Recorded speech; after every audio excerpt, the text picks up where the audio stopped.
우리 공정경제연합회 우리 신현윤 회장님과 함께 공동으로 하도급제의 가장 큰 이슈인 벌점제 관련된 토론회를 마련하게 되어 있습니다. 우리 신현윤 회장님은 공정경제연합회 아마 창립 이래 최초로 비공정위 출신 회장님이십니다. 제가 작년에 국감에서 공정경제연합회의 구성에 대해서 많은 질의를 했었고 문제 제기도 했었고 뭐 불편하게 들릴지는 모르겠지만 우리 공정위 직원들의 자리를 봐주는 그런 징검다리 역할을 하는 조직이 아니냐 이런 질의를 많이 했었는데요. 처음으로 비공정위 출신 우리 연세대 부총장님을 역임하셨고 그리고 공정거래 30년사인가요? 예, 또 책도 쓰시고 정말 우리나라의 민간 영역에서 가장 공정거래를 앞장서서 실천하고 계셨고 또 연구 실적도 많은 분이십니다. 우리 정말 공정경제연합회 최초의 비공정위 회장으로서 앞으로 기대가 아주 크다는 말씀을 드립니다. 우리 신현우 회장님께 박수 한번 보내주시면 감사하겠습니다. 아마 우리 조성욱 우리 공정거래위원장님은 공식적인 아마 첫 행사가 아닌가 싶습니다. 아니 맞습니까? 예, 공식적인 첫 행사를 제 토론회와 함께 해주셔서 감사드리고요. 정말 우리나라 최초로 하버드대 경제학과를 나오시고 그다음에 고려대 경영학과의 또 최초의 여성 교수였고 서울대 경영학과도 마찬가지입니다. 최초의 여성 교수였고 공정거래위원회 역사 38년간 처음으로 여성이 공정거래위원장이 됐습니다. 우리 여성계의 기대 그리고 우리 공정경제를 바라는 모든 사람의 기대를 한껏 받고 있는데요. 앞으로 정말 그 기대만큼 열심히 잘해 주십사라는 박수 부탁드리겠습니다. 예, 저희 정무위 소관 업무 중에서 공정거래위원회가 큰 비중을 차지하는데요.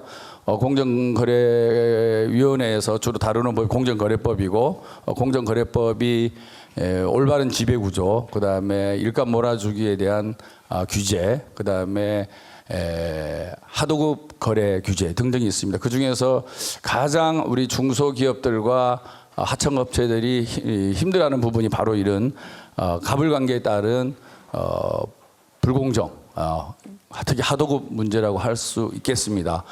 따라서 이 하도급 관련된 벌점 관리가 제대로 되어야만이 대기업과 중소기업의 상생, 공정관계가 이루어지는데 제가 정무위원회에서 일을 하고 작년 국감을 치러보니까 너무 이 벌점 관리가 미비한 부분이 많았습니다. 심지어 수작업을 하고 있더라고요. 이 벌점제가 도입된 지가 10년이 넘었는데 상당히 우리 공정위 직원들께는 불편한 얘기가 될 수 있을지 모르겠지만 너무나 이 관리가 허술하고 그리고 그것들이 시시각각으로 공개가 되지 않다 보니까 여러 가지 문제점이 많다는 걸 지적을 했습니다. 그리고 현재 5점이 넘으면 벌점 5점이 넘으면 입찰 참가제한, 10점이 넘으면 영업전지인데 제대로 5점이 넘어도 그 집행이 되지 않고 10점이 넘어도 집행되지 않고 심지어 입찰 참가 제한 조치를 조달청에 통보해도 또 조달청이 내부적으로 법을 협소하게 해석하는 바람에 또 실천이 되지 않고 여러 가지 문제점들이 발생이 되었습니다. 그 결과 작년 연말에 이제 공정위에서 관련 제도 개선책을 발표했고 지금 상당히 개선이 되어 가고 있는 걸로 알고 있습니다. 그렇지만 아직도 많은 문제점이 놓여 있다고 생각합니다. 저는 몇 가지만 말씀드리면요. 일단 법이 만들어져 있으면 추상같이 그 법을 지켜야 된다고 생각합니다. 법을 지키지 못한다 그러면 그 법이 왜 지키지 못하냐에 대해서 고민을 해야 되는 건데요. 지금 현재 5점이면은 입찰 참가 제한, 10점이면 영업 전지인데 그 점수가 과연 타당한 것인가, 그 점수에 맞는 징벌이 과연 타당한 것인가라는 검토는 당연히 해야 되겠죠, 그죠? 그리고 지금 이제 대우조선해양과 현대중공업의 기업 결합에 있어서 대우조선해양의 벌점을 현대중공업이 인수를 해야 되는 게 맞는 거죠, 상법의 정신상. 그런데 그러다 보면 또 많은 문제점들이 우리 국가 경제에 미치는 영향이 있습니다. 그래서 저는 인수기업과 피인수기업을 구분해서 인수기업의 벌점은 승계를 하는 게 당연히 맞겠죠. 근데 피인수기업의 경우에는 한번 또 생각할, 고민할 여지가 있지 않을까라는 한번 생각을 개인적으로 해봤습니다. 그리고 이 벌점을 받은 기업이 중소기업과 하청기업과의 상생 노력을 기울였을 때에 그걸 어떻게 반영을 해줄 것인가. 우리가 결국에 이 제도를 만드는 것은 처벌을 하는 것이 처벌을 통해서 개선도 중요하지만 실제로 개선책을 내놓고 개선책을 집행을 했을 때에 또 어떻게 그것을 반영을 해줄 것인가. 이런 부분들에 대해서 많은 고민이 필요한 시점이라고 생각을 하고 있습니다. 이 제도가 처음에 유명무실 됐다가 강화됐다가 또 강화된 부분이 제대로 지켜지지 않고 있고 이런 과정에 지금 놓여 있기 때문에 이런 것들이 오늘 아마 토론을 통해서 상당히 많은 부분이 정리가 되리라고 보고요. 그 정리되는 내용과 결론을 제가 이번 국감에서 잘 반영해서 질의에 참고하고 또 우리나라의 경제를 이끌어 나가는 공정 경제를 이끌어 나가는 초석이 되는데 많은 자료로 활용을 하도록 하겠습니다. 오늘 토론에 귀한 자리가 되었으면 좋겠습니다. 감사합니다. 중요한 것이 이제 벌점 관리 방식의 개선 이 부분인데요. 기존에는 아까 이제 의원님께서도 지적을 하신 바와 같이 이 추작업으로 모든 벌점 관리가 이루어져서 사실 이것을 나중에 우리가 관리하기가 매우 어려웠습니다. 그리고 특히 사업자분들은 본인의 그런 사업 활동에 있어서 굉장히 중요할 수 있는 이 벌점의 지금 이제 현황에 대해서 알 방법이 별로 없었던 것이 현실인데 이것이 이제 벌점 총계가 앞으로 높은 사업자 순으로 자동 정렬되도록 벌점 관리 방식을 선진화하겠다 이런 것을 내용으로 하고 있습니다. 그리고 얼마 전인 9월 4일에 상습 법위반 사업자가 4곳 추가로 공개가 되게 됩니다. 그리고 향후 관련 가이드라인도 발표할 계획이라고 하는데요. 예고된 가이드라인 안에 따르면 기존 한 차례 명단 발표, 상습 위반 사업자, 법위반 사업자 명단 발표를 2차례로 늘린 점, 제가 서두에 말씀드린 것처럼 그 부분이라든지, 그리고 문제점으로 지적됐던 조달청 등의 공공입찰의 명단에 오른 업체가 불이익을 받을 수 있도록 하는 시스템을 구축하는 방안, 그러니까 어느 정도 시일 안에 반드시 이 자료를 조달청에 넘기도록 하는 그런 내용들이 포함이 되어 있고, 그리고 불복 절차가 진행 중이어서 명단 발표에 누락된 사업자에 대해서 후속 조치 강화안에서도 함께가 발표가 됐습니다. 그래서 실제로 2017년에 에코로바라든지 2015년 SPP 조선이 이 명단에 추가되게 되었습니다. 그래서 이 변경된 내용들은 일부 지금 이미 공정위 홈피에 반영된 것으로 알고 있습니다. 그래서 여기까지가 지금 현재의 상황, 그리고 어떤 개선 방향성 이런 것을 말씀드린 것이라면은 지금부터는 제가 생각해 본 앞으로 조금 더 고민해 봐야 될 그런 부분입니다. 그래서 벌점제도 정비 방안인데요. 무엇보다 이 벌점 부과가 굉장히 중요한 의미를 갖고 있는 반면에 여태까지 불명확한 부분들이 너무 많았습니다. 그래서 이 벌점이라는 것이 사실 이제 굉장히 이 사업 활동의 존폐를 가름짓는 정도의 영향을 줄 수 있는데 향후에, 그럼에도 불구하고 이 부과되는 그 시점에서는 굉장히 어떤 방식으로 되는지, 그리고 기준 자체가 시행령 별표에 있기 때문에 또 이게 변동이 잦은 그런 부분들도 있었거든요. 그래서 이런 부분들, 그리고 또 제가 처음 이제 동그라미에 지적한 것처럼 이게 사건국에서 심사보고서를 작성을 해서 보통 이제 법위반에 해당되는 경우에 위원회에 사건을 상정을 하게 되는데 이 벌점의 부과가 심사보고서 단위로 이루어지게 됩니다. 그래서 각 시정조치 유형에 따라서 벌점 부과가 자동적으로 이제 곧바로 이루어지고, 그런 과정에서 누가 심사관이 되는지, 그리고 어떤 혐의에 대해서 어떤 범위로 조사를 진행하여지에 따라서 완전히 다른 결과가 나올 수가 있습니다. 그런데 이것은 현실적으로는 또 어려운 문제를 갖고 있는데, 이 사안의 특성, 이게 신고 사건인지 아니면 직권인지로 인해서 이제 진행된 사건인지에 따라서 범위도 좀 달라질 수가 있고, 그리고 행위의 복합성이 있습니다. 그래서 여러 이 법위반 행위가 함께 일어나는 경우도 있을 수 있어서 이런 것들을 일률적으로 조사 범위에 어떻게 획정을 하는 것을 규정화한다, 이런 것이 사실 이제 현실적인 어려움으로 여전히 남아 있는 것입니다. 그리고 말씀드린 것처럼 이 사업자 측면에서는 의결 과정에서도 자신의 벌점 내역을 기존에 명확하게 알기가 어려웠습니다. 그리고 공정위의 입찰 참가 제한 요청 내지는 영업정지 요청이 있어서야, 그러니까 그때 의결 시에야 비로소 벌점 부과 내역을 사업자가 인지하게 돼서 이게 기본 취지, 이 벌점 제도가 사실은 이 법 위반 사실을 일정한 기준으로 계량화해서 그래서 이 규제 당국으로서도 참고할 수 있도록 하고 그리고 다른 이 수범 사업자에 대해서도 당내에 일정한 그 위화 효과 내지는 법 위반 행위에 대한 예방적 효과를 갖고자 하는 벌점 제도의 기본 취지가 무색하게 된 바 있습니다. 이제 아무도 모르니까 거기에 대해서 위화 효과를 가질 수가 없었던 거죠. 그래서 이 부분에 대해서는 다행히 지난해에 나온 이 공정위의 관리 개선 방안이 어느 정도 현실화되면은 그 다음에는 해소될 수 있을 것이라고 생각을 합니다.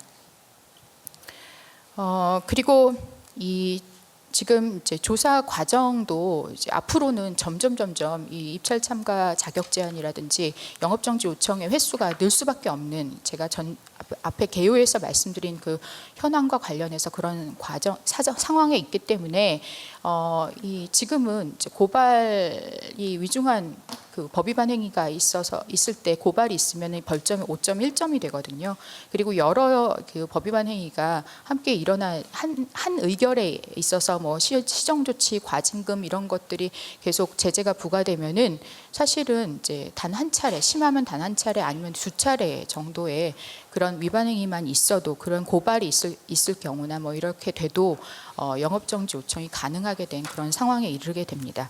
그래서 앞으로는 더욱더 조사 단계부터 심사가 신중하게 행해져야 되고 또한 벌점 내역이 당사자뿐만 아니라 여타 상습 법 위반 사업자에 대한 위화 효과 내지는 예방 효과를 위해서 신속하게 공개되어야 할 것이라고 생각을 합니다. 그리고 또 하나가 이제 벌점의 경감 사유와 관련된 부분이 지난해 말 공정위 발표에서 대폭 정리가 되고 대부분은 삭제되거나 아니면은 하향 조정이 되어 왔는데요. 근데 이 그 부분에 있어서 뭐 직전 1년간 교육 이수 그리고 직전 1년간 우수 업체에 대한 표창 같은 것은 별점 경감 사유로 적절하지 못하며 그리고 벌점 제도를 유명무실화할 수 있다는 이런 지적에 대해서는 사실 그동안의 선례가 있었습니다. 2013년부터 18년 6월까지 이런 방식으로 벌점 감면을 받아서 입찰 참가 제한 요청을 피해 나간 업체들이 있었기 때문에 이런 부분을 우리가 지금 반성적으로 고려를 한다면 이 어느 정도 이제 삭제와 관련해서 수긍을 할 여지가 있다고 생각이 드는데요. 반면에 이 지금 상생과 관련된 부분은 사실 서로 조금 더 이 법과 관련된 그런 지식과 어떤 그런 그 상호 이해도를 높이기 위한 교육은 또 필요한 과정이라고 생각을 합니다. 그래서 참고할 만한 것이 상생협력법상의 교육명령제도가 있습니다. 사실 이 교육명령제도는 상생협력법 타법에 있고 타법에서는 시행규칙 별표에서 사실 일정 어떤 위반 행위에 대해서 벌점 2점 이상 그리고 누산 점수가 4점 이상인 그런 업체에 대해서 교육명령을 부과를 하고 있는데요. 이런 그 경우를 만약 아직 입찰 참가 자격 제한 5점 그리고 영업정지 명령 요청 대상인 10점 여기에 아직은 달하지 않으나 그렇지만 지금 벌점이 있는 사업자 그렇지만 앞으로 조금 더 조심해야 되는 그런 사업자 고위험금에 속하는 사업자에 대한 하도급 관련 재교육 차원에서는 참고할 의미가 있을 것이라고 생각이 듭니다. 그리고 또 하나 제가 한 가지 건의를 드리고 싶은 것은 이 그 이제 경감 기준과 관련해서 이번에 하향 조정된 부분이 공정거래 협약 이행 평가에 대한 벌점 경감이 있습니다. 그래서 이 부분은 사실 기존에도 얼마 전에 그러니까 2016년에 한번 절반으로 하향 조정된 바가 있었는데요. 그런데 아시겠지만 이 공정거래 협약 이행 평가와 관련해서는 굉장히 여러 가지 그 기준을 통해서 이 예규에서 여러 가지 지표들 그 판단 요건 요소들을 우리가 싣고 있는데 그 대부분의 내용이 사실 하도급 문화의 그 이제 바람직하고 공정한 하도급 문화의 정착을 위한 내용들이 종합적으로 수록이 되어 있습니다. 그래서 현금 지급률이라든지 아니면은 뭐 수급업체에 대한 어떤 수급 사업자에 대한 배려 부분, 뭐 이런 보호 부분, 보호 대책 이런 것들이 거기 안에 많이 실려 있기 때문에 이 부분을 지금 굳이 하향 조정을 이렇게 빠른 시일 내에 한 번 더 할 필요가 있는지에 대해서 의문이 있습니다.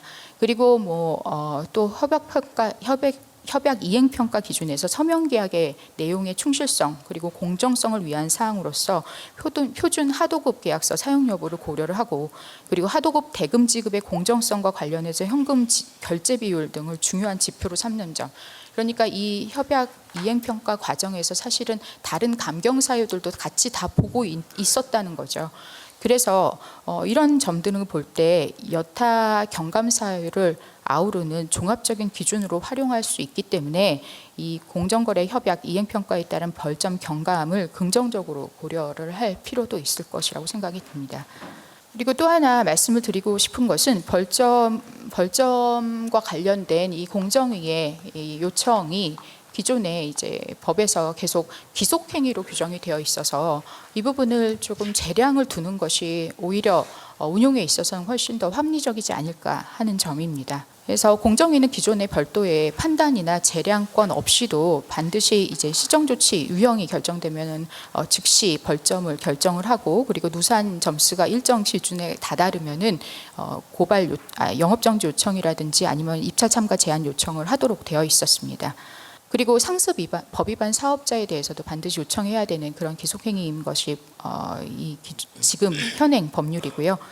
그런데 이렇게 규제기관의 재량을 전혀 인정하지 않은 경우에 그런 경우에 부작용도 있습니다. 그래서 예컨대 산업 분야에 따라서는 입찰 참가 자격 제한 및 영업 정지로 수급 사업자가 다른 거래 상대방을 찾을 수가 없어서 운영 자체가 불가능하게 되는 등 수급 사업자에게 오히려 불합리한 결과를 발생시키는 경우를 우리가 생각을 해볼 수가 있습니다. 그래서 요새 많이 언급되는 조선업도 사실은 그 중에 하나라서 수급사업자에게도 좀 불리한 상황이 왕왕 발생하기도 하는데요. 그래서 이런 경우를 우리가 생각을 한다면 제도의 탄력적인 운영을 위해서 이런 기속행위를 재량행위로 접근하는 게 좀 더 시각을 전환하는 그런 방안을 생각을 해볼 수가 있습니다. 그리고 또한 산업 분야에 따라서는 입찰 참가 자격 제한 같은 것이 큰 의미를 갖지 않는 영역이 있습니다. 왜냐하면 이게 입찰 참가 자격 제한이라는 것은 아시겠지만 이게 공공발주 비중이 굉장히 큰 사업에 있어서는 굉장히 큰 타격을 사업에 주게 됩니다. 그래서 사업의 존폐와 관련된 그런 문제일 수가 있는데 이럴 때 규제 당국의 재량이 있는 경우에 반복적인 법 위반 행위를 억제하는 효과를 갖는 것과 동시에 산업 분야에 적합한 제재를 고민할 여지도 만들어줄 수 있게 될 것입니다. 그리고 마지막으로 입법을 통한 명확성의 확보인데요. 지금까지는 사실 사례도 많지 않았고 그리고 규정도 있지 않았고 그렇기 때문에 여러 가지가 연관돼서 미비점들이 입법에 있어서도 많았습니다. 그렇지만 이제 앞으로는 그렇지 않은 상황이 완전히 반대로 변화할 것이기 때문에 여러 규정의 정비가 필요한데 특히 벌점의 소멸 관련 규정의 신설이 우리가 꼭 고려해 봐야 될 그런 사항 중에 하나입니다. 그래서 소멸 시점과 관련된 것도 잘 생각을 해봐야 되는데 입찰 참가 자격 제한 요청 시점에 기존의 벌점을 소멸한다고 봐야 될 것인가? 이게 이제 기준 누산 점수 5점인데 만약 지금 여태까지 총 합이 한 6점이다. 그러면은 그때 입찰 참가 제한 요청이 들어왔을 때 이 6점에 대해서 언제부터 소멸되는지 그리고 만약 소멸한다면 6점이 전체가 소멸되는지 아니면 거기서 5점만 소멸되는지 이런 부분들을 우리가 생각을 해봐야 된다는 겁니다. 그래서 먼저 소멸 시점부터 말씀을 드리자면 입찰 참가 제한 요청 시점 내지는 실제 입찰 참가 제한 시점 어느 시점으로 정하는 것이 좋은가 이게 여태까지는 정해지지 않는 그런 문제로 남아 있었는데요. 그런데 제도의 취지를 고려를 하고 또 입찰 참가 제약 요청의 처분성이 아직 확정되지 않았습니다. 그래서 법원에서도 어느 경우는 벌점 부과 자체에 대해서 집행정지 신청을 받아줬다가 어느 경우는 이 요청에 대해서도 집행정지 신청을 받아준 경우도 있고 그렇지 않은 경우도 있고 그래서 이게 확정되지 않은 경우이기 때문에 여전히 이 입찰 참가 제한 요청이라는 것은 사실행위로 판단될 가능성이 열려 있는 상태입니다. 그래서 실제 입찰 참가 제한이 이루어진 시점에 소멸한다고 보는 것이 적절할 것이라고 생각이 듭니다. 그렇지만 다만 지금 여태까지 문제점으로 지적됐던 현재처럼 공정위에 요청이 있더라도 그 소관 부처가 입찰 참가 이력이 없는 회사에 대해서 입찰 참가를 제한하지 않는 그런 상황이라면 이것도 사실은 벌점 소멸 규정의 의미가 없는 것이죠. 아예 집행이 안 되니까 결과가 안 나오니까요. 그렇지만 이것은 올해 기재부가 입찰 참가 이력이 없는 경우에도 입찰 참가 제한을 할 수 있도록 하는 국가계약법 시행령 개정안을 마련해 입법 예고를 함으로써 앞으로는 어느 정도 해소될 수 있을 것이라고 생각이 듭니다. 그리고 아까 말씀드린 것처럼 어느 범위에서 기존의 점수가 소멸된다고 봐야 될 것인지 그 부분인데요. 근데 이것이 만약 입찰 참가 제한이 5점 거기서 이제 모든 공정위의 이 불이익 어떤 불이익을 주는 그 제재가 거기서 끝나는 것이라면은 그렇다면은 뭐 총 점수를 다 이제 뭐 소멸한다 이렇게 보는 것도 어느 정도 일리가 있을 수가 있는데 그렇지 않고 그 다음에 영업 정지가 또 10점이 남아 있습니다. 그래서 해당 제재에 해당되는 그런 누산 점수가 소멸한다고 보는 것이 타당할 것이라고 생각이 듭니다. 그래서 아까 말씀드린 것처럼 지금까지 총 누산 점수 6점인데 그 중에서 5점이 소멸된다. 그러면 1점이 남아 있는 상태라고 봐야 된다는 것이죠. 그리고 여기서 문제점으로 지적을 하는 것이 사실 여기서 5점이 소멸되는 경우에 누적적으로 벌점이 부과된 상황에서 벌점을 소멸로 인해서 불가피하게 그렇다면 그 뒤로 넘어가지 못하는 것이 아니냐. 아예 계속 소멸이 되면 앞에서 입찰 참가 제한으로 5점씩 계속 소멸이 돼버리면 영업정지 요청이 사문화되는 것이다. 이런 지적이 있었는데 근데 지금은 이 벌점 기준이 상향되면서 사실은 이제 심각한 경우는 단 한 번에 어떤 그 의결에 의해서도 영업정지 요청이 가능한 그런 상황입니다. 그래서 이 경우는 사실 단 한 번의 의결로 영업정지 요청까지 10점을 초과하는 경우가 나타날 수 있기 때문에 그때는 10점으로 그냥 영업정지 요청만 이루어지는 것이 아니라 사실은 이때 입찰 참가 제한과 영업정지 요청이 함께 이제 병과될 수 있는 그런 상황입니다. 그래서 반드시 사문화되는 문제에 봉착한다고 우리가 단정하기는 어렵다고 봅니다. 그리고 또 하나는 이의 신청 등 불복 절차가 진행 중인 조치에 대해서 벌점을 합산할 수 있느냐 그 부분인데요. 상습 법 위반 사업자에 대한 공표와 관련해서는 이 부분이 법에 아예 단서에 들어가 있습니다. 그래서 이 단서 규정으로서 이 이의 신청 등 불복 절차가 진행 중인 조치에 대해서는 벌점 합산 시 제외한다라고 되어 있는데 입찰 제한과 제한 요청 내지는 영업정지 요청에 관해서는 해당 내용이 언급되지 않고 있습니다. 그래서 이 부분에 대해서는 보완이 필요한데 사실은 지금은 거의 이제 법 개정이 어려운 상황에서 이런 것들을 어떻게 우리가 해결할 수 있을지 한번 고민을 해봐야 될 것 같습니다. 그리고 또 하나 간과해서는 안 되는 점이 이 벌점제도 운영이 강화되고 그리고 불복 절차가 진행 중인 조치에 대해서 이 벌점 합산 시 제외하는 규정, 방금 언급하는 그런 규정이 들어온다고 하더라도 지금 현 상황에서는 입찰 참가 제한 요청 내지 영업정지 요청이 된 사업자, 그 사업자는 대부분 원래의 위반 행위의 적법성을 다투거나 이 입찰 참가 제한 등에 대한 집행 정지를 통해서 법원에 이런 그 벌점 부과에 따른 법원의 집행 정지를 통해서 벌점 부과에 따른 이제 추가적인 불이익 조치를 피하려고 할 가능성이 있습니다.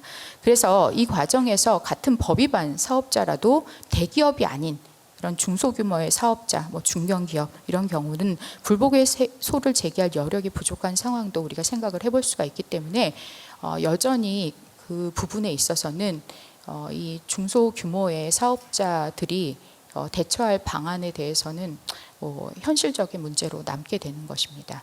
그래서 여기까지가 제가 생각해 본 그런 정비 방안이었고요.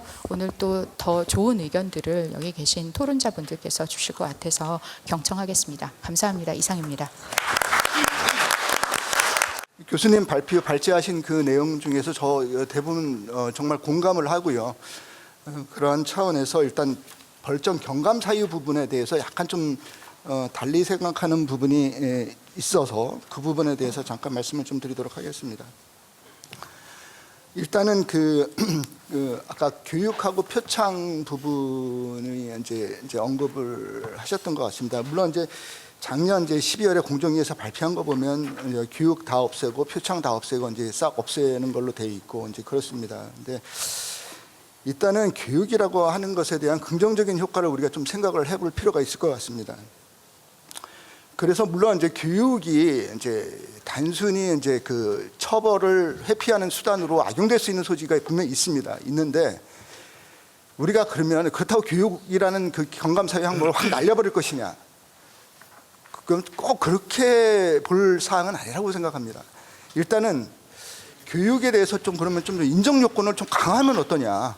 좀 실효성을 높이면 어떠냐 하는 것이죠. 예를 들어서 지금 현재 3시간 받아야 되는 거죠, 교육을. 3시간 받아야 하고 뭐 대표자가 받거나 뭐 담당 임원이 받거나 이렇게 해서 뭐 차등이 이렇게 이제 경감을 해주는데 일단 이 교육 시간의 그 컨텐츠를 좀 늘리고 보강하고 시간도 늘리자. 그다음 두 번째는 단순히 이제 교육을 받았다고 경감을 해주지 말고 그 교육을 받은 업체가 교육을 종료한 날로부터 일정 기간, 예를 들면 1년 이내에 동일한 사유로 그 하도급법 위반을 하지 않았을 경우에 그럼 교육의 효과가 나타난 거 아니겠습니까?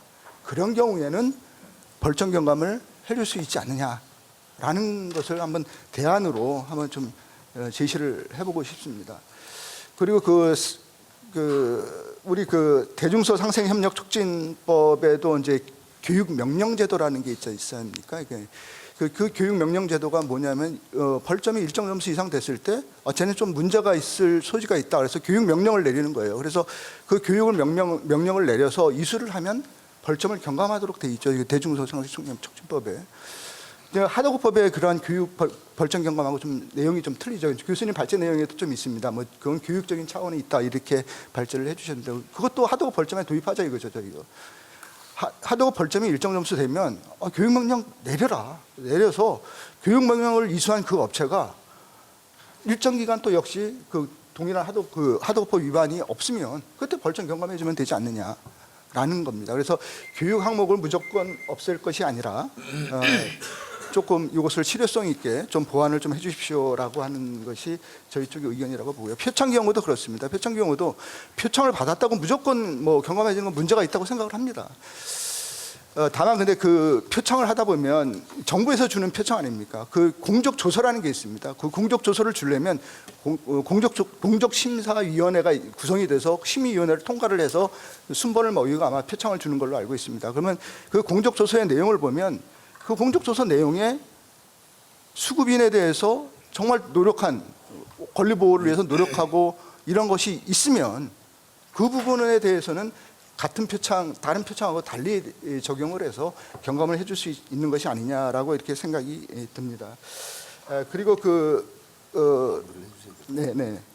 빨리 좀 말을 하겠습니다. 기타 항목에 대해서 예전 표준하도급서라든지 그 계약서 사항이라든지 현금 결제 비율이라든지 뭐 전자 입찰 뭐 이런 경우에 대해서 뭐 작년 12월에 이제 발표한 내용을 보면 너무 이제 뭐 대폭적으로 축소를 하고 있는데 이러한 항목들에 대해서 정말 급격한 축소는 외려 하도급자 보호에 더 손해가 되는 그런 항목이 아니냐라고 이렇게 좀 생각을 하고 있고요. 마지막으로 좀 정리를 해드리겠습니다. 교수님 그 발제하신 내용 중에서 그 기속행위, 재량행위 이 부분에 대해서 그 발제 내용에 아주 많이 공감을 하고요. 벌점 소멸 부분에 대해서도 공감을 합니다. 그다음 이의 신청 부분에 있어서 이제 그것을 벌점에 포함시킬 것이냐 아니냐 그 부분에 대해서는 타법령과 동일하게 그 상습 사업 위반자의 경우와 동일하게 적용을 해줘야 되는 것이 맞는 것이 아니냐. 그래서 확정이 안 됐으면 벌점에 포함시키지 않는 것이 맞다라고 이렇게 생각을 합니다. 그래서 시간이 너무 짧아서 충분히 제 의견을 전달을 하지 못했는데요.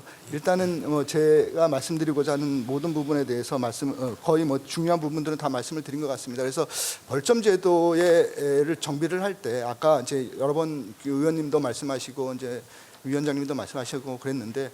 자, 균형 있게 좀 조정을 해줬으면 좋겠다. 그리고 처벌받는 업자들이 벌점을 맞아도 좀 억울하지 않았으면 좋겠다. 이렇게 좀 그런 식으로 좀 정비가 됐으면 좋겠다라고 말씀드리면서 마무리하겠습니다. 감사합니다. 오늘 김병욱 의원님과 공정거래위원장님 모시고 벌점 제도에 대해서 의미 있는 토론회가 시의적절한 주제에 실질적인 솔루션을 제시해 줘 유익했습니다. 앞으로도 불공정 거래 개선을 위해 국회와 정부에서 지속적으로 관심을 가져주시고 적극적으로 제도 개선해 주시기를 기대하겠습니다. 그러면 벌점 제도 개선 방안 발표에 대한 중소기업 업계의 의견을 말씀드리겠습니다. 벌점 제도 개선을 통해 하드급법의 억지력을 제거하여 하드급 거래 관계에서의 불공정 거래 관행을 근절하기 위해 발표자의 방안 제시에 적극 공감합니다. 벌점을 부과하는 공정위도 벌점을 부과받는 기업도 벌점 부과 여부와 부과 사유를 언제든지 파악하여 명확하고 효율적으로 관리할 수 있어야 합니다. 기업들이 현재 자신들의 벌점 수준과 부과 사유를 명확히 알고 있어야 추후 벌점을 추가로 받으면 안 된다는 경각심을 갖고 벌점을 부여받는 행위는 반복하지 말아야 됐다는 위기의식을 가질 수 있을 거라고 사료됩니다. 벌점 경감 사유 정비를 통해 제도의 목적을 명확히 할 필요성도 존재합니다.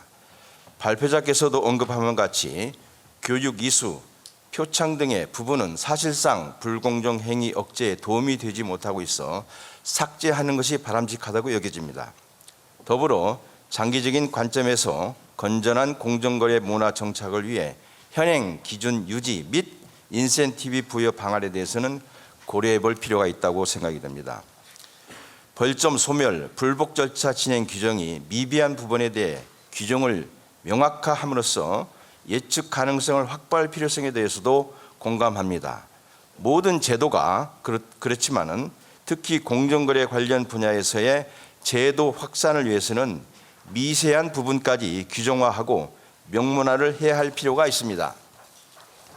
다만 벌점으로 인한 제한 조치를 기속 행위에서 재량 행위로 변경을 고려하는 것은 신중히 검토해야 할 필요가 있다고 사료됩니다. 법 위반 사업에 대한 입찰 참가 제한, 영업정지는 매우 효과적인 불공정 거래 행위 방지 수단이며 지속적인 제도의 효과가 나타나기 위해서는 현재와 같이 기속 행위로 규정되어 있어야 한다고 생각합니다. 재량으로 판단 시 제한 조치가 이루어지지 않을 경우 동제도의 실효성이 떨어질 우려가 있으며 같은 벌점이라 하더라도 제한 조치 시행 여부에 따른 형평성 문제가 제기될 가능성이 높습니다. 추가로 하드급 벌점 경감 기준 개선안 중 표준 계약서 사용 시 경감 점수에 관련하여 의견을 말씀드리겠습니다. 하드급자의 거래상 지위는 원사업자와 하드급자 간의 수직적 종속관계로 가불관계의 열등한 위치에 있고 표준 계약서는 여류에 있는 하드급 업체가 불이익을 당하지 않도록 기본적인 거래 조건들을 현행법에 따라서 공정하게 만들어 놓은 것으로 원 하드급 계약 당사자는 표준 계약서의 틀을 유지하는 범위 이내에서 필요에 따라 내용을 추가 삭제할 수 있습니다. 일반적으로 표준 계약서 내용은 현행법을 준수하는 내용들로 구성되어 있어서 원 하드급 계약 당사자는 그 내용을 수정하는 것이 부담이 되어서 그대로 사용하는 경우가 많습니다. 다만 내용을 추가하고자 할 때는 통상적으로 계약서와는 별도로 특약사항을 작성하여 계약서에 첨부하는 방법을 많이 활용하고 있는 실정입니다. 원도급자가 표준 하드급 계약서를 사용하지 않고 직접 작성한 계약서를 사용할 경우에는 계약 내용에 표준 계약서 내용을 모두 다 담기는 어려움이 있으며 약자 위치에 있는 하드급자는 계약서의 내용 중 불법적인 요소를 걸러내기가 힘들기 때문에 계약서의 구성 내용은 불법적인 사항 등이 다분히 포함될 소지가 있습니다.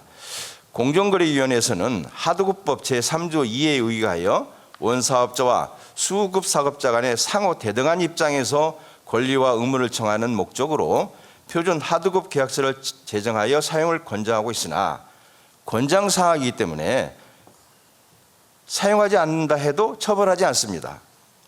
그럼에도 불구하고 조사에 의하면 표준 하드급 계약서를 사용하는 경우는 절반을 조금 넘는 61%인 것은 이 표준계약서를 사용하면 하도급법 위반 누적 점수에서 2점을 경감해주는 혜택을 주기 때문이 아닌가 저희는 사료하고 있습니다. 따라서 가불관계의 관행과 불공정한 거래 행위를 조속히 근절하고 공정한 경제 발전을 위해서는 표준계약서 사용 활성화를 시키길 필요성이 있으며 표준계약서 사용 시 경감 점수를 2점에서 1점으로 축소하기보다는 3점으로 상향시켜야 된다고 건의드립니다. 감사합니다. 예, 최근 들어서는 이제 공정에서 좀 약간 엄격하게 이 시행을 하고 있지만 관련 타법에 또 일부 이 미비한 점이 있어서 그 부분이 좀 개선이 되는 그러한 필요한 사항이고요. 영업정지 한번 또 하나 살펴볼 것 같으면은 건설산업기본법 제82조 제1항 제7호에 따른 영업정지를 요청하여야 한다라고 규정하고 있지만 실제 해당 그 건설산업기본법의 그 해당 조문을 살펴볼 것 같으면은 국토교통부 장관은 건설사업자가 다음 각호의 어느 하나에 해당하면 6개월 이내에 기간을 정하여 그 건설 사업자의 영업 정지를 명하거나 영업 정지를 가름하여 1억 원 이하의 과징금을 부과할 수 있다라고 의무 규정으로 규정하고 있습니다. 영업 정지를 요청하더라도 영업 정지를 안 할 수도 있고 과징금을 부과할 수도 있고 과징금을 부과하지도 않을 수도 있는 그런 부분이 있습니다. 이 관련 법에 대해서는 양 부처 간의 그 협의가 필요한 부분이라고 생각합니다. 그리고 오늘 그 좋은 발제해 주신 그 최 교수님께 감사드리고요. 지적하신 대로 공정위의 그 어떤 기속 행위가 재량 행위로의 접근에는 저희들도 공감하고 있습니다. 왜 그러냐 하면은 수급 사업자의 그 추가 피해 방지 및 그다음에 그 벌점 제도의 실효성이 저하되지 않는 범위 내에서는 오히려 그 무조건적인 처벌이 그 수급 사업자에게 불리한 결과가 초래될 것이 현저히 예상되는 경우라 하면은 그 공정위에서 하나의 어떤 재량 행위로서도 행사할 수 있지 않나 그런 생각이 듭니다. 그리고 또 발제문에서도 지적한 입찰 참가 제한 제도입니다. 그 상습 하도급 위반 업체의 그 공공 입찰 참여를 제한시키기 위해서는 관련 법의 그 개정이 필요한데 아시는 바와 같이 국가를 당사자로 하는 계약에 관한 법이 지난 9월 17일 국무회의를 통과해서 9월 17일부터 지금 현재 시행되고 있습니다. 그런데 그 아직 그 지방계약법 같은 경우는 아직 지방계약법 시행령은 아직 개정이 좀 안 돼 있는데 이것도 같이 더불어서 빨리 조속한 그 개정이 필요하고요. 더불어 그 공공기관이라든가 지자체의 적극적인 그 협조가 따라 수반이 돼야 될 것이라고 봅니다. 이어서 이제 끝으로 그 하도급 벌점 경감제도에 대한 의견을 드리고자 합니다. 지난 그 18년도 12월 18일 날 공정거래위원회에서 발표한 그 벌점 경감제도 개선안인데요. 그 하도급법 그 교육 이수와 그 행정기관장 표창 수상에 대한 그 경감 점수가 삭제가 돼 있습니다. 그런데 저희 그 업계에서 봤을 때는 교육 이수에 대해서는 현재 그 임원이나 대표이사가 교육받도록 되어 있는데 대표이사로 한정을 해서 교육을 받고 그다음에 과목도 지금 현재 3시간에 하도급법 위주로만 교육하고 있는데 어떠한 그 이 과목의 그 윤리나 그 준법 이런 식으로 좀 추가를 해서 현행 3시간에서 5시간으로 좀 확대를 해주시고 다만 경감 점수가 현재 그 0.5점에서 삭제가 됐지만 0.25로 좀 조정하는 것도 좀 방법이 되지 않을까 싶습니다. 그리고 행정기관장 표창 수상도 우리 이재식 그 건협의 그 실장님께서 말씀하신 것처럼 정부 부처의 그 장이 수상 이 수여하는 그런 상인 만큼 심사 과정도 굉장히 엄격한 그런 부분이 있습니다. 다만 이제 그 경감 점수의 폭이 너무 과한 측면이 있다라고 하면은 2점에서 그 1점 정도로 그 조정했으면 저희들 조정했으면 하는 생각입니다.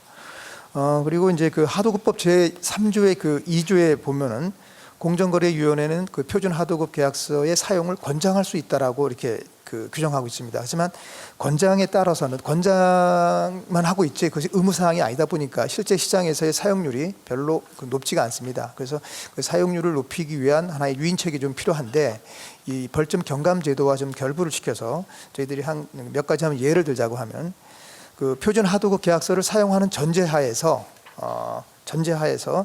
그 어떤 그 하도급 불공정 행위로 어떤 그 이 처벌을 받은 업체가 그 상대방의 그 수급 사업자와 보복 조치를 하지 않고 새로운 어떠한 그 하도급 계약을 체결하는 경우, 뭐 이런 경우나 현재 그 아시겠지만 그 원사업자인 경우에는 현재 그 지체 상급률이 지난번 개정이 돼서 공공이나 민간 전부 다 그 100분의 0.5로 지난번에 이제 0.5 정도면 경감이 됐습니다. 그래서 모든 경우는 이제 그 0.05%의 어떠한 그 지체상금률을 이제 그 부과하고 있는데 지금 하도급 계약에서는 별도의 어떤 규정이 없습니다. 그래서 이제 그 규정이 없다 보니까 현재 그 1000분의 1 또는 그 이 1000분의 그 5, 그러니까 소위 말해서 종합건설업자들이 10배인 정도, 1000분의 그 5 정도, 이 정도까지 저희들이 이 부과하고 있는데, 이런 그 이 계약 하도급 계약 시에 이런 것이 그 이 원사업자의 기준에 맞춰서 우리 그 하도급 계약업자에게도 그런 계약을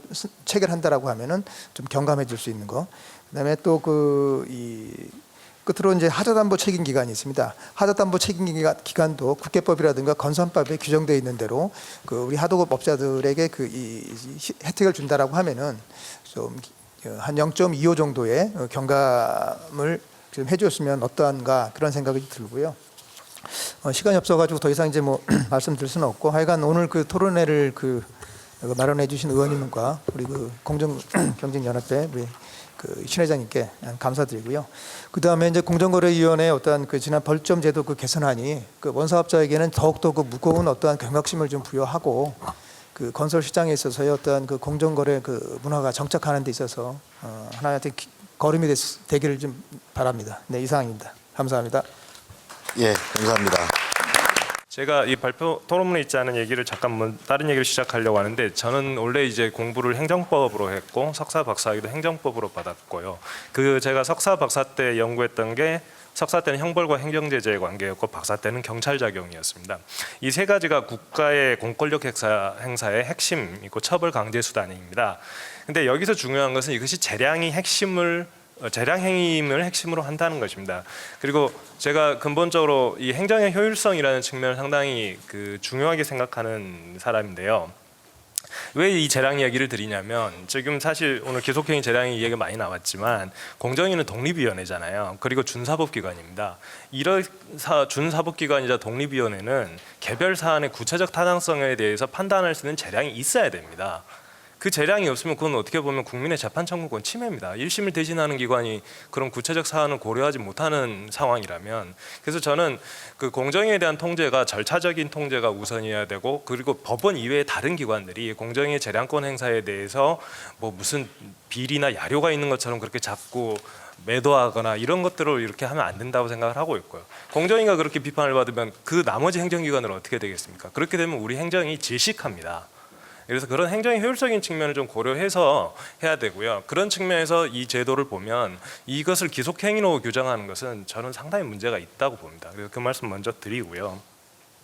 그다음에 이제 저는 이 입찰 참가 자격 제한 제도나 영업정지 제도를 왜 하도급법 벌점 위반과 연결시켜야 되는지에 대해서 좀 더 많은 고민이 있어야 된다고 봅니다. 지금 이 입찰 참가 자격 제한이 하도급법 위반으로 갈 때 아무런 행위 유형을 가리지 않고 있습니다. 그래서 아무리 어떤 행위든 뭐 중대한 위반이든 낮은 위반이든 뭐 거기다가 상상적 경합 규정도 없어가지고 아주 사소한 뭐 부당 투약이라도 되게 사소한 위반이 있을 수 있고 서면 미교부라도 사소한 위반이 있을 수 있는데, 그런 것들이 한꺼번에 쭉쭉쭉 쌓여가지고 시정 조치 한 4개 받아버리고 이러면은 바로 되게 돼 있는데, 이런 것들이 행위와 연관성이 얼마나 이렇게 반영이 되는지에 대해서 상당히 의문을 갖고 있고, 왜냐하면 책임이라는 건 근본적으로 행위 책임이잖아요.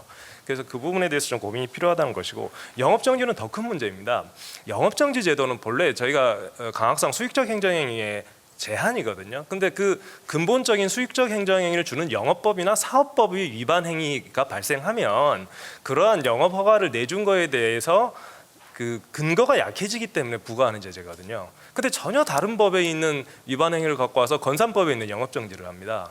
그러니까 되게 식품위생법의 허가를 받아서 식품위생법 위반으로 식품위생법의 허가에 대한 영업정지를, 이게 원래 제도의 시작인데, 좋습니다. 그러면 타법에 있는 위반을 가지고 영업정지를 한다고 치면 그런 것을 정당화할 수 있는 정말 강한 공익성이 있어야 됩니다. 근데 그 공익성에 대한 고민을 과연 우리 벌점제도가 면밀히 하고 있느냐, 저는 그건 아닌 것 같아서 좀 우려스럽다는 말씀을 드립니다. 또 하나 제가 꼭 드리고 싶은 말씀은 상생협력법하고의 관계입니다. 지금 우리 최근 들어서 우리 법을 보면요, 최대한 포괄적으로 최대한 적용 대상을 넓혀서 법을 자꾸 만드십니다. 규제 법안을 그렇게 만드세요. 그러다 보니까 자꾸 문제가 생겨요. 뭐 여기서 제가 자세히 얘기할 건 아니지만 게임산업법, 의료기기법 뭐 이런 것들 다 보십시오. 전 세상에 우리나라에 게임 아닌 거 없고 우리나라에 의료기기 아닌 게 없을 정도입니다.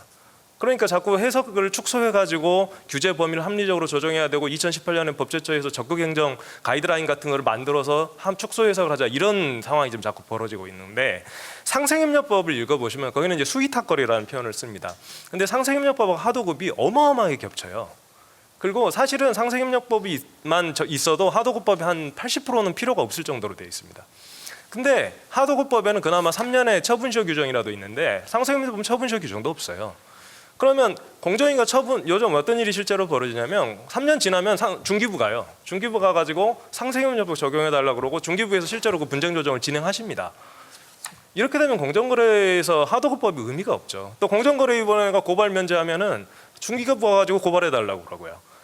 더군다나 이 제가 발표문 4쪽 그 44쪽에서 4페이지에 4번 부분을 약간 언급하고 있는데 이 하도급법은 중소기업은 원사업자가 될 수 없습니다. 그렇게 돼 있는데 상생협력법의 위탁사업자에는 중소기업자도 될 수 있습니다. 그렇기 때문에 근데 상생협력법도 벌점제도 있고 입찰참가자격 제한제도 있습니다.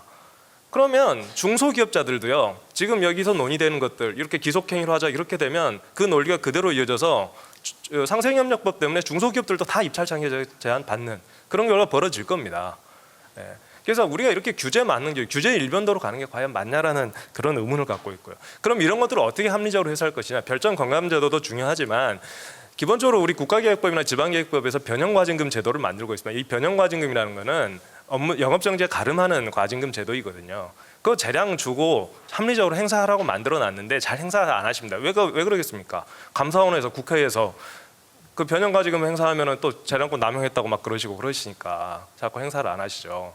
근데 이 제도를 활성화시키고 또 공공기관 운영법에는 명문 규정이 없다 보니까 저는 해석상 준용이 되는 것 같은데 법제처는 또 그렇게 해석을 안 하시거든요.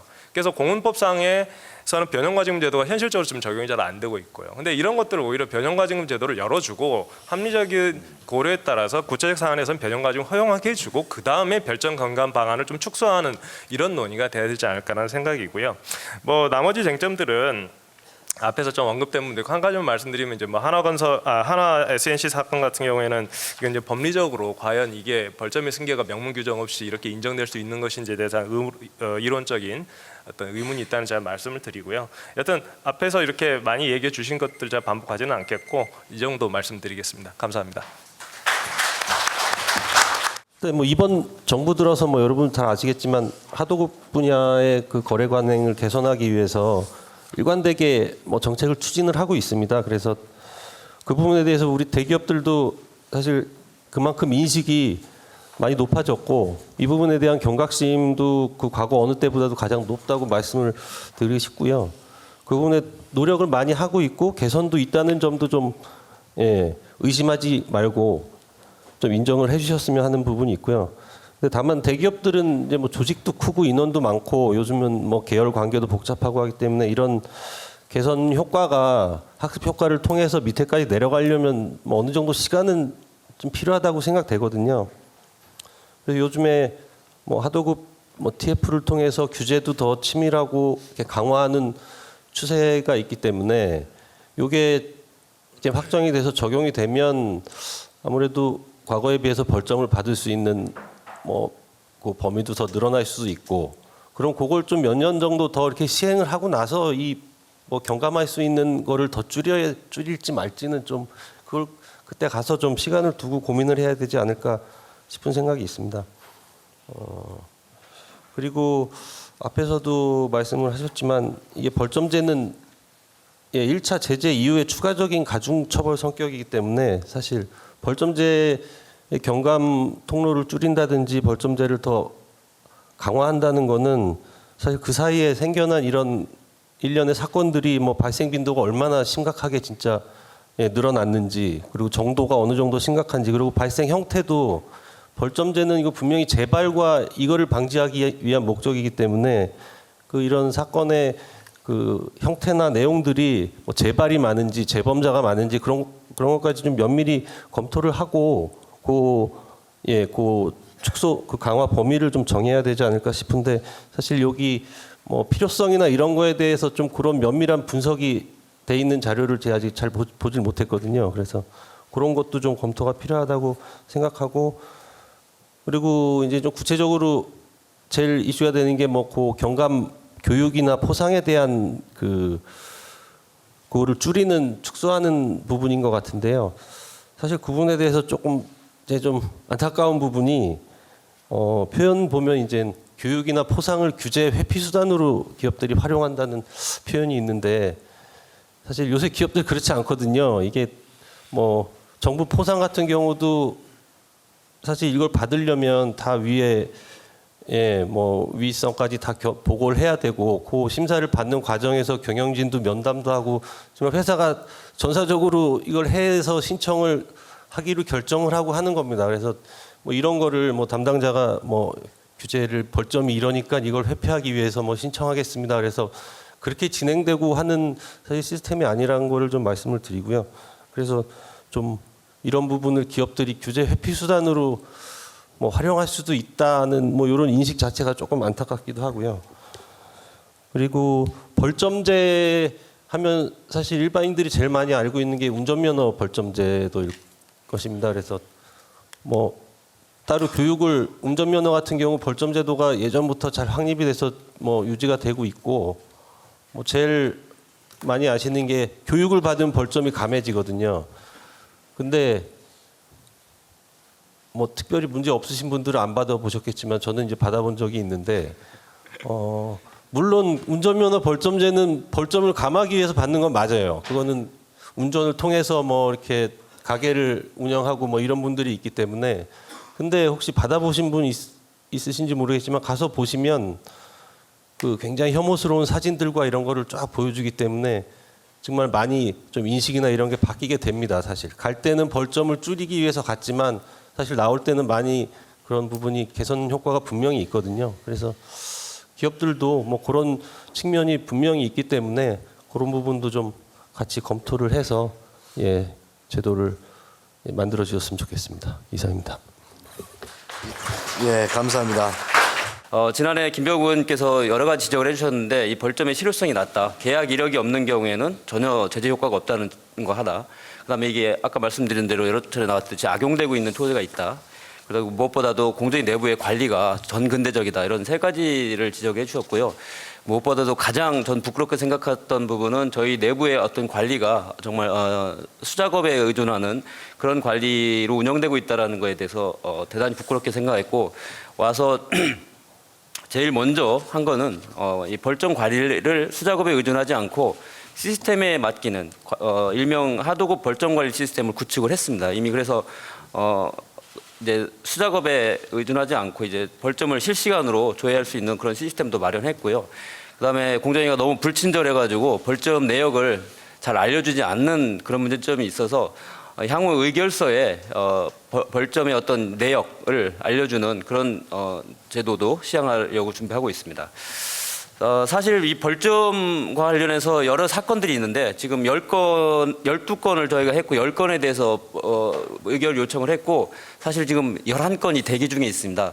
다만 지금 저희가 11건에 대해서는 지금 또 관련 소송들이 계속 제기되고 있어서 이런 소송들의 결과를 좀 볼 필요가 있다고 생각하기 때문에 아직까지 저희가 입찰 참가 제한 요청이나 이런 것들을 하고 있지는 않습니다. 그러면 왜 이렇게 많아진 거냐? 사실 이게 2018년, 19년도 단 2년 동안 지금 이렇게 발생한 거거든요.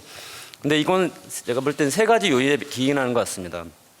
우선 제도가 강화됐습니다. 벌점 관련 제도가 그동안 보시면 아시겠지만은 뭐 입찰 참가 제한이 10점에서 5점으로 강화된 부분도 있고 그다음에 여러분들 뭐 이 자료에는 나와 있지 않지만 2018년도에는 일명 원 스트라이크 아웃이라고 해가지고 기술 이용이라든지 부당 하도급 대금 감액 등에 대해서는 한 번 위반 시에 최대 5.1점의 벌점이 부과되도록 그렇게 규정되어 있는 내용도 있습니다. 그렇게 한 반면에 또 경감 요소들은 대폭 축소돼 왔습니다. 그렇기 때문에 사실은 이 법 위반에 따른 제재가 굉장히 강화됐다는 측면이 하나 있고요. 그다음에 2017년에 저희 고발 지침이 개정되면서 고발이 대폭 강화됐습니다. 그러다 보니까 고발했다는 과징금이 벌점이 많이 부과되고 있고요. 그다음에 마지막으로는 다수 반복 사건에 대해서는 본부가 직권조사를 통해서 처리하도록 돼 있습니다. 그렇기 때문에 이 직권조사를 할 경우에는 신고 사건은 법 위반의 한 유형에 대해서만 조사를 하지만 직권조사의 경우는 여러 가지를 한꺼번에 조사하기 때문에 한 번 조사를 통해서 아까 말씀하신 것처럼 영업정지에 해당되는 점수를 받는 사례도 발생을 하고 있습니다.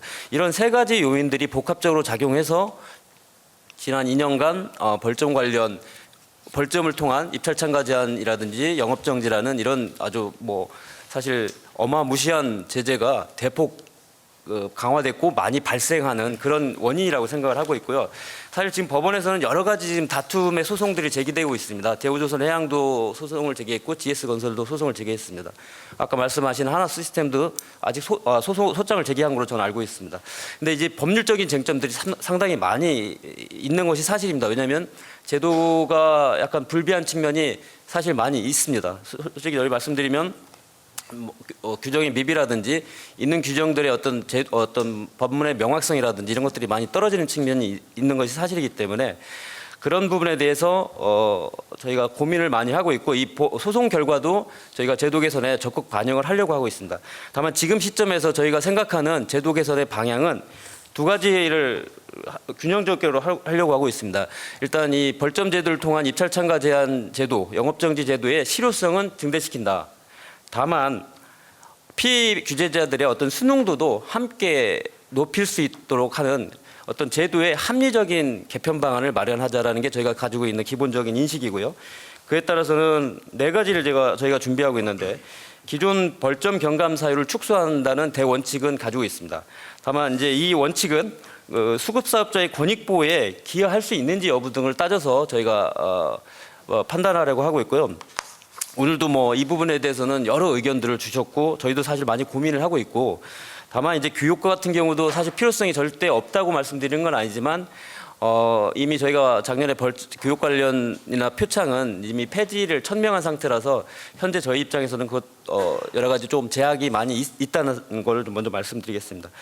그다음에 기존 경감 사유들이 있는데 이런 것들이 이제 의미가 좀 불명확한 경우가 많이 있습니다. 표준계약서의 사용이 어느 정도의 표준계약서를 사용해야지 경감을 받는지 또는 현금 결제 비율은 과연 어떻게 해야 되는 건지 그다음에 아까 여러 차례 나왔듯이 벌점 소멸은 어떻게 될 것인지 이런 것들에 대해서는 시행령에 이런 내용들을 포괄적으로 담아서 저희가 개정안을 마련하고 있습니다. 다만 아까 말씀하신 것처럼 분할 합병 시 벌점 승계 문제에 대해서는 이게 시행령에 담을 사항인지 법에 담을 사항인지 약간 좀 그런 논의가 좀 더 있습니다. 그다음에 기존에 없던 벌점 경감 사유를 신설하려고 하고 있습니다. 수급사업자의 피해 구제의 정도 등을 반영하는 내용들을 포함하고자 합니다. 마지막으로는 기속이나 재량이나 이런 문제들이 많이 나오고 있습니다만은 어떤 이런 것들을 좀 포괄적으로 해서 법 개정도 사실 좀 같이 추진돼야지 이 벌점 제도가 가지고 있는 어떤 문제점들을 종합적으로 개선할 수 있다고 판단하고 있습니다. 그래서 그런 것들을 좀 종합적으로 정리해서 저희가 앞으로 11월 달 경에 이런 것들을 좀 다 포함하는 종합 대책을 저희가 만들어서 발표하도록 하겠습니다. 예, 이상입니다. 감사합니다.